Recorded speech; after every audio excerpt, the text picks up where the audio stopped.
This week you'll be learning about human waste. Obviously, it's not the most exciting topic in the world, but I think you'll find what you learn this week eye-opening and interesting, and certainly something, a topic that you can have a lot of impact on personally. So to start, we're going to take a look at some waste management methods. I'm going to introduce open landfills to you, and then I'm going to send you back to the Blackboard site to take a look at some pretty powerful images of open landfills around the world.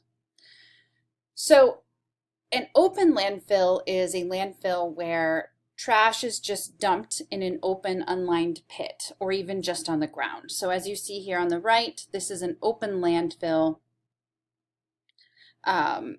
where the trash has just been left in a single place. Now this landfill obviously has been there for a long time because there is so much trash there, but it is considered an open pit.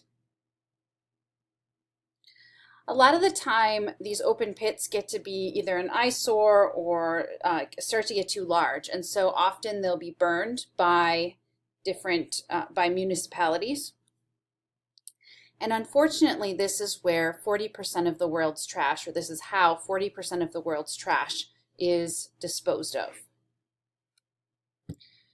Now, obviously, there are a lot of detriments to this. So the cons of open landfills are that there's no lining, and so anything that comes from these landfills just can run off into bodies of water or can leach into groundwater. There's a lot of blowing trash, as you can imagine, and so the light items that can be blown by the wind won't stay here, and so litter becomes a problem. If the trash is burned, that generates some really harmful gases that can cause human health problems and also contribute to air pollution. And there's also a lot of scavenging. Now, when you look at the images of open landfills around the world, you're going to notice that there are a lot of animals that are scavenging. There are people who scavenge these sites. And in some locations where those people have livestock with them, there are livestock that are moving through the open landfills who are scavenging the food that they may find. Now, there is one benefit to having an open landfill, and that is that the materials that can decompose are more likely to decompose in an open landfill than they are in sanitary landfills, which we'll address next.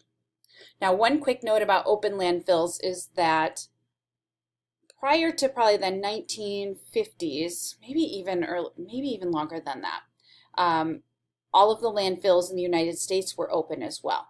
They may have been planned big pits that did get buried, but they were not lined. And so, and in some places, they are still dealing with some of the leachate coming from those open landfills.